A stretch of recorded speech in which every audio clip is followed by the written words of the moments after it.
बिस्मिल्लाहिर्रहमानिर्रहीम। दोस्तों, इस दुनिया में ऐसे ऐसे वाक़यात होते हैं जिनको देखकर इंसान का दिल दहल जाता है, इंसान के रोंगटे खड़े हो जाते हैं। इस वीडियो में एक ऐसे आदमी के बारे में बताने जा रहे हैं जिसने पाक दामन कुरान पाक पढ़ने वाली बीवी के साथ तमाम हदें पार की। कुरान पाक पढ़ते वक्त बीवी के साथ वो किया जिससे इंसानियत भी शर्मा जाए, पत्थर से पत्थर दिल भी रो पड़े। लाखों अफराद का मजमा था। जल्लाद उसकी गर्दन काटने के लिए तलवार को उसकी गर्दन के करीब ले गया। वो आदमी इस इंतजार में था कि कब उसकी गर्दन काटी जाए और वो कब दुनिया की जिंदगी को अलविदा कर दे। उसने 2 रकत नमाज पढ़ी, फिर बुलंद आवाज से कहने लगा, या अल्लाह मुझे माफ कर देना, मैं तेरी हदों को क्रॉस करता रहा। जल्लाद उस नौजवान से कहने लगा, खुदा तुमसे राजी हो। नौजवान जल्लाद को मुस्कुराते हुए कहने लगा, मुझे सिगरेट पिलाओ। जल्लाद हैरानगी के आलम में पूछने लगा, तुमने क्या कहा? नौजवान ने फिर कहा, मुझे सिगरेट पिलाओ। नौजवान ने अपनी आखिरी ख्वाहिश के तौर पर सिगरेट को पिया। इसके बाद जल्लाद ने एक ही वार में उसका सर तन से जुदा कर दिया। जल्लाद घर जाकर नौजवान के दिल की ताकत और सख्ती के बारे में सोचने लगा कि ये नौजवान किस कदर सख्त दिल का मालिक था। उसे मौत की जरा भी परेशानी न थी, बल्कि उसने मुस्कुराते हुए मौत को गले से लगा लिया।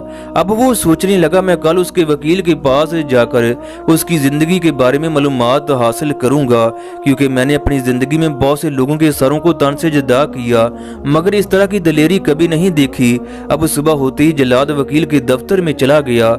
उससे पूछने लगा, कल जिस नौजवान का सर तन से जुदा किया गया, क्या आप उसकी जिंदगी के बारे में जानते हो? उससे बड़ा दलेर मैंने जिंदगी में नहीं देखा। उसने ऐसा कौन सा गुनाह किया जिसकी उसे सजा मिली?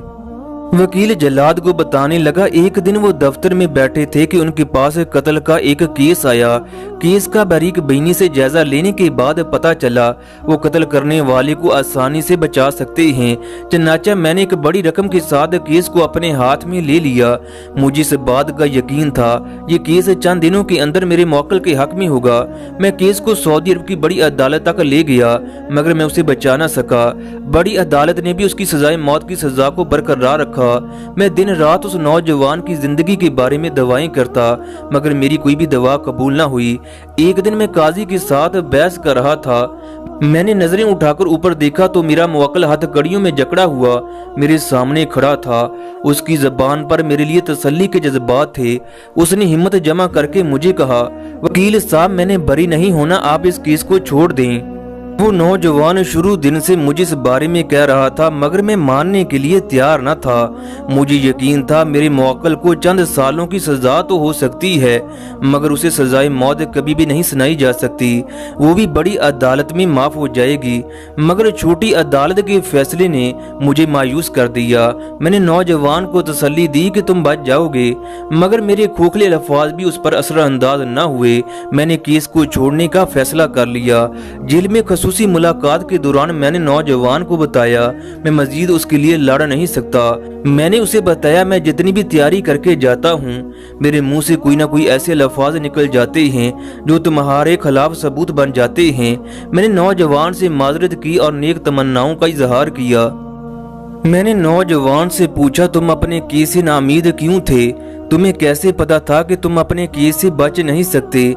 वो बताने लगा, मेरा नाम अहमद बिन खालिद है, मैं रियाज का रहने वाला हूँ। मैं नाम का मुसलमान था, वरना मजहब से मेरा दूर दूर का कोई ताल्लुक नहीं था। मेरी शादी एक मजहबी लड़की से हो गई जो नमाज, रोजे, तहज्जुद और कुरान पाक की तिलावत की पाबंद थी। वो इंतहाई बाकरदार और सुलझी हुई खातून थी। चंद सालों के बाद वो मेरी वालदा की नजरों से उतर गई। मेरी वालदा ने कहना शुरू कर दिया कि मैं उसे तलाक दे दूं, मगर मेरे पास उसे तलाक देने का कोई बहाना न था। मैंने वालदा से कहा, कोई वजह या मौका बना तो मैं जरूर तलाक दूंगा। इस तरह तलाक देना मेरे लिए मुमकिन नहीं। मेरी वालदा ने मेरी बात न मानी और मुझ पर दबाव बढ़ाती रही। वक्त गुजरता गया। मेरी बीवी अमीर से थी, उसकी कोख में 6 महीने का बच्चा था। एक दिन मेरी वालदा मेरे हमसाए और मेरे दोस्त नजीब के पास गई। उसे कहने लगी, मेरी बहू की तबीयत इंतहाई खराब है, उसे अस्पताल लेकर जाना है। चनाचा मेरा दोस्त वालदा के कहने पर घर में आ गया। जैसे ही वो मेरी बीवी के कमरे में दाखिल हुआ, मेरी वालदा ने बाहर से कमरे को लॉक कर दिया। शोर मचाकर पूरे मोहल्ले को इकट्ठा कर लिया। सब तमाशे का मकसद मुझमें और मेरी बीवी के दरमियान अलहदगी करवाना था। मेरा दोस्त भी इंतहाई मुत्तकी और परहेजगार था। दूसरी तरफ लोग मेरी बीवी की पाक दामनी की कस्में उठाने के लिए तैयार थे। इतनी बड़ी तोहमत लगाने के बावजूद भी मेरी माँ अपने मंसूबे में कामयाब न हो सकी। मेरे दोस्त ने कुरान पाक पर हाथ रखकर मेरी बीवी को दुनिया और आखिरत की बहन तस्लीम कर लिया। लोगों की नज़रों में हम माँ बेटे की कोई इज्जत न रही। लोगों के रवैये ने हम माँ बेटे को मजीद तैश दिलवा दी। मेरी बीवी ने मोहल्ले में मेरी इज्जत का जनाजा निकाल दिया। मैंने बीवी को तलाक देने का फैसला कर लिया, मगर मेरी वालदा का इंतकाम तलाक से ठंडा होने वाला नहीं था। मेरी बीवी का तलाक की सूरत में हक महर बहुत ज़्यादा था।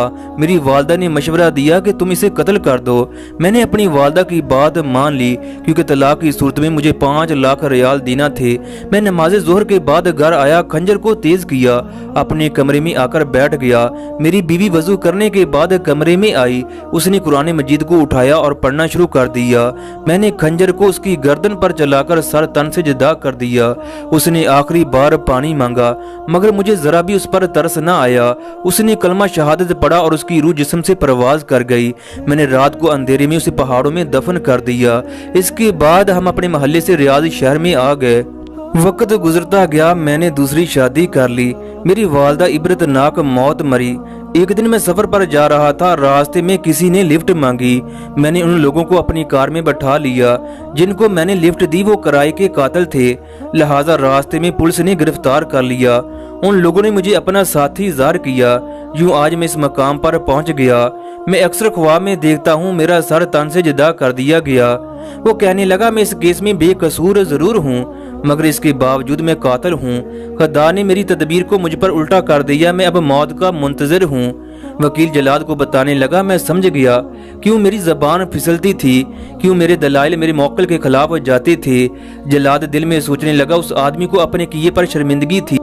लाद इसके बाद घर आकर उस आदमी के बारे में सोचने लगा कि एक आदमी ने किस तरह नाहक कत्ल किया। अल्लाह ताला ने किस तरह एक लंबे अरसे तक उसको छूट दे रखी। जब उस आदमी ने अल्लाह ताला से अपने गुनाहों की माफ़ी ना मांगी तो अल्लाह ताला ने किस तरह उसको पकड़ा और फिर किस तरह उसका सर तन से जुदा करवाया। दोस्तों, ये ज़िंदगी अल्लाह ताला की अमानत है। अल्लाह ताला कल क़यामत को पूछेगा, तू दुनिया में किस तरह ज़िंदगी को गुजार कर आया? क्या तू मेरी मखलूक को नुकसान पहुंचाता रहा? उस दिन कोई उज़र नहीं चलेगा। उस दिन हर सवाल का जवाब देना पड़ेगा। उस दिन इंसान की ज़बान, उसके हाथ पाँव, उसकी आंखें उसके खिलाफ गवाही देंगी। इंसान उस दिन पछताएगा, मगर इंसान का पछताना कुछ काम ना आएगा। ये दुनिया की ज़िंदगी धोखे के सिवा कुछ नहीं। यही वजह है किसी नबी वली ने दुनिया से दिल नहीं लगाया।